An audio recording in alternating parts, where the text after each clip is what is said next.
తక్కువ సమయంలో ఎక్కువ ఇన్ఫర్మేషన్ తెలుసుకోవడమే స్మార్ట్ పీపుల్ చేసే పని. న్యూస్ పేపర్ లాంటి క్లారిటీ, న్యూస్ ఛానల్స్ కంటే క్వాలిటీ. ఏంటి ఇంకేంటి? Foresights TV app download it.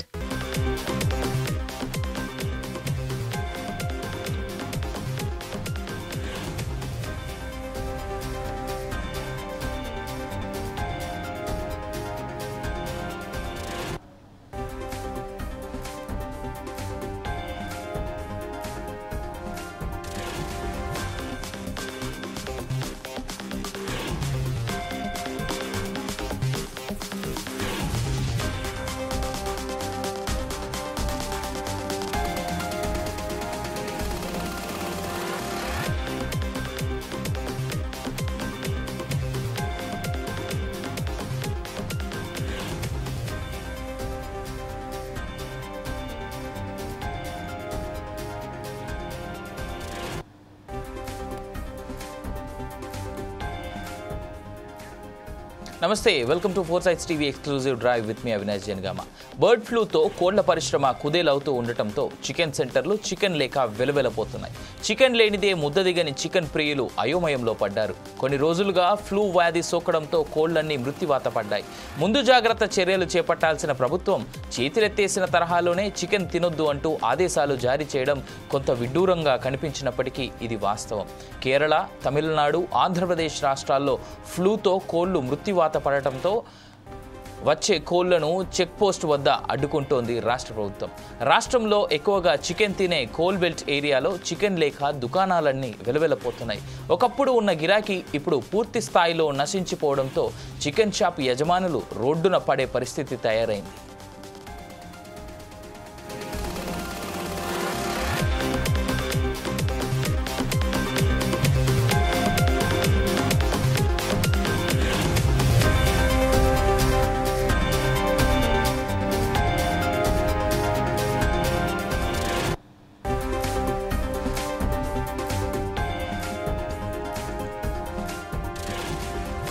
Ramagundam, Yellandu, Kothagudem లాంటి పారిశ్రామిక ప్రాంతాలలో రోజుకు దాదాపు ఒక్కో ప్రాంతంలో 5,000 కోళ్ల వరకు అమ్మకం జరుగుతూ ఉంటుంది. ఇక మరి ఆదివారం అయితే దాదాపు 10,000 కోళ్ల వరకు నమ్మకంగా జరుగుతూ ఉంటుంది అమ్మకం. ఇలా ఏ ప్రాంతం చూసినా, ఏ కుటుంబం చూసినా చికెన్ తినని కుటుంబమే ఉండదు. ఫ్లూ ఎఫెక్ట్తో మార్కెట్కు కోళ్లు రాకపోవడం, వచ్చిన కోళ్లు సైతం కొనే నాథుడు లేకపోవడంతో షాపులన్నీ ఇబ్బందికర పరిస్థితుల్లోకి నెట్టివేయబడ్డాయి. కోల్బెల్ట్ ప్రాంతాలలో సమ్మక్క సారలమ్మ, పోచమ్మ, ఎల్లమ్మ తల్లులకు మొక్కులు చెల్లించి కోళ్లు, మేకలు కోయడం ఆనవాయితీ. ఇక ఇక్కడ కూడా కోళ్లు లేకపోవడంతో మేకలకు గిరాకీ పెరిగింది. ఆర్థిక ఇబ్బందుల నుంచి బయటపడేందుకు భక్తులు కేవలం కోళ్లను మాత్రమే సమర్పించేవారు. కింది స్థాయి, మధ్యతరగతి ప్రజలను ఎంతో ఇబ్బందులకు గురి చేసింది.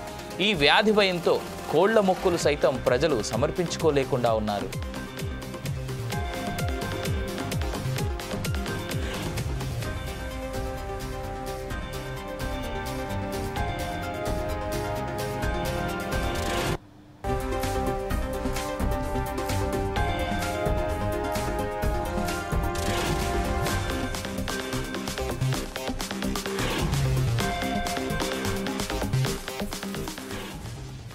హోటళ్లు, ఫాస్ట్ ఫుడ్ సెంటర్లలో చికెన్ ప్రియులు ఎక్కువగా ఉంటారు.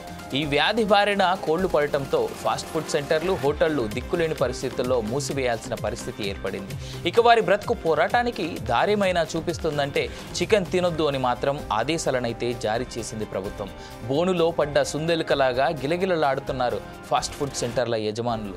హోల్సేల్ వ్యాపారమే లేదంటే రిటైల్ వ్యాపారానికి అవకాశం ఎక్కడ ఉంటుంది?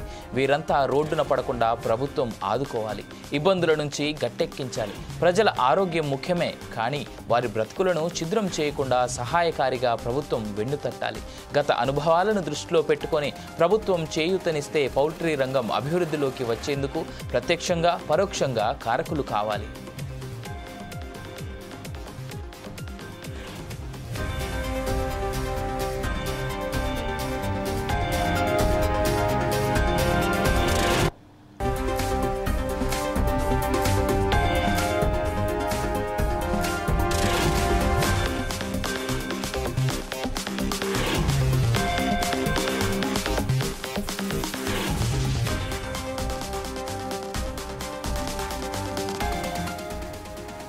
చికెన్ వ్యాపారంపై రాష్ట్రంలో రోజుకు దాదాపుగా 100 కోట్ల వ్యాపారం జరుగుతూ ఉంటుంది. ఇప్పటికే దాదాపు 15 రోజులుగా ఈ వ్యాపారం జరగడం లేదు. అంటే నష్టం కూడా 1500 కోట్లు జరిగినట్లే కదా. దీనిని పూడ్చాల్సిన బాధ్యత ఎవరిది? ఈ రంగం గట్టెక్కాలంటే ప్రభుత్వాల వద్ద ఎటువంటి ప్రణాళికలు ఉండాలి? ప్రభుత్వాలు ఈ వ్యాధిపై ఎందుకు పరిశోధన చేయలేకపోతున్నాయి? ప్రభుత్వాల నిర్లక్ష్యమే ఈ వ్యాధి పెరగడానికి ముఖ్య కారణమా? చికెన్ ప్రియులకు చికెన్ దూరమైనట్లేనా? వీటన్నింటికీ సమాధానాలు ప్రభుత్వాలు ఎప్పుడు అందజేస్తాయో తెలియలేని పరిస్థితి. ఇక సాధించాల్సింది, ఛేదించాల్సింది చాలా ఉంది అన్న విషయం మాత్రం ప్రభుత్వాలు గుర్తించలేకపోతున్నాయి.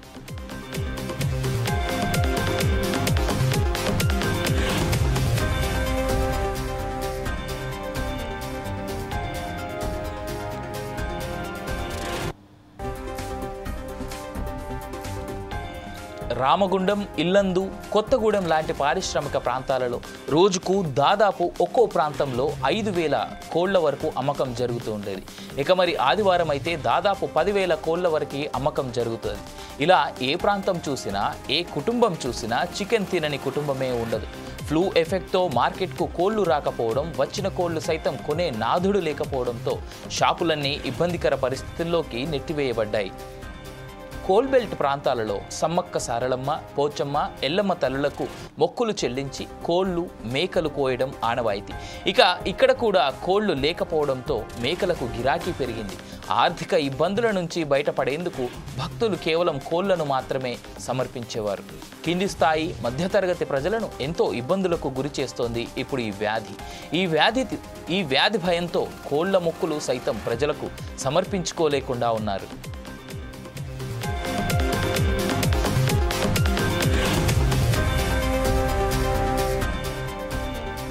హోటళ్లు, ఫాస్ట్ ఫుడ్ సెంటర్లలో చికెన్ ప్రియులు ఎక్కువగా ఉంటారు.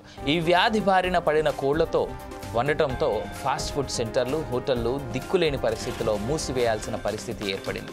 ఇక వారి బ్రతుకు పోరాటానికి దారేమైనా చూపిస్తుందంటే చికెన్ తినొద్దు అని మాత్రం ఆదేశాలనైతే జారీ చేసింది ప్రభుత్వం. బోనులో పడ్డ సుందెలికల గిలగిలలాడుతున్నారు ఫాస్ట్ ఫుడ్ సెంటర్ల యజమానులు. హోల్సేల్ వ్యాపారమే లేదంటే రీటైల్ వ్యాపారానికి అవకాశం ఎక్కడ ఉంటుంది? వీరంతా రోడ్డున పడకుండా ప్రభుత్వం ఆదుకోవాలి, ఇబ్బందుల నుంచి గట్టెక్కించాలి. ప్రజల ఆరోగ్యం ముఖ్యమే, కానీ వారి బ్రతుకులను ఛిద్రం చేయకుండా సహాయకారిగా ప్రభుత్వం వెన్నుతట్టాలి. గత అనుభవాలను దృష్టిలో పెట్టుకొని ప్రభుత్వం చేయూతనిస్తే పౌల్ట్రీ రంగం అభివృద్ధిలోకి వచ్చేందుకు ప్రత్యక్షంగా, పరోక్షంగా కారకులు కావాలి.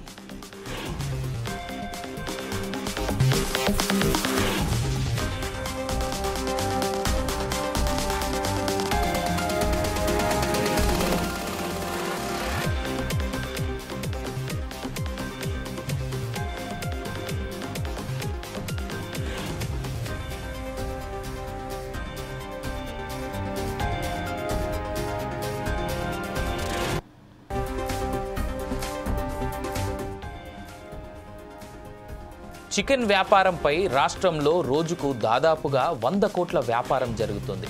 ఇప్పటికే దాదాపు 15 రోజులుగా ఈ వ్యాపారం జరగడం లేదు. అంటే నష్టం కూడా 1500 కోట్లు జరిగినట్లే. దీనిని పూడ్చాల్సిన బాధ్యత ఎవరిది? ఈ రంగం గట్టెక్కాలంటే ప్రభుత్వాల వద్ద ఎటువంటి ప్రణాళికలు ఉండాలి? ప్రభుత్వాలు ఈ వ్యాధిపై ఎందుకు పరిశోధన చేయలేకపోతున్నాయి?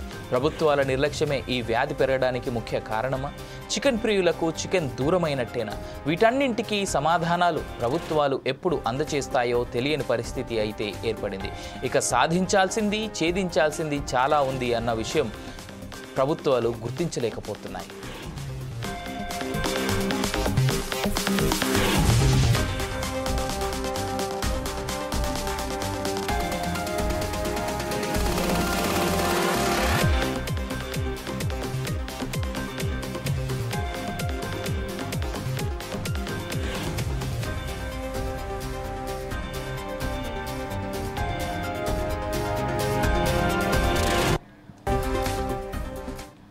గతం నేర్పిన అనుభవాల నుంచి బయటపడకపోతే ఉన్నత స్థాయిని చేరుకోవడం కష్టసాధ్యమే. ఈ వ్యాధిపై పరిశోధనలకు ప్రభుత్వాలు ఊతమివ్వకపోవడం దురదృష్టకరమే. కోళ్ల పరిశ్రమను ఆదుకోవడానికి ప్రభుత్వం వద్ద సరైన ప్రణాళిక లేకపోవడమే దీనికి తార్కాణమా? ఇప్పటికైనా ప్రభుత్వాలు కళ్ళు తెరిస్తేనే దీనిపై ఆధారపడిన కుటుంబాలు, పరిశ్రమలు అభివృద్ధి చెందుతాయి. లేనట్లయితే తిరోగమన దిశలో ప్రయాణం చేస్తాయన్న విషయాన్ని మరువరాదు. ఇది ఇవాల్టి exclusive drive. on 4 Sides TV. For more updates, keep watching.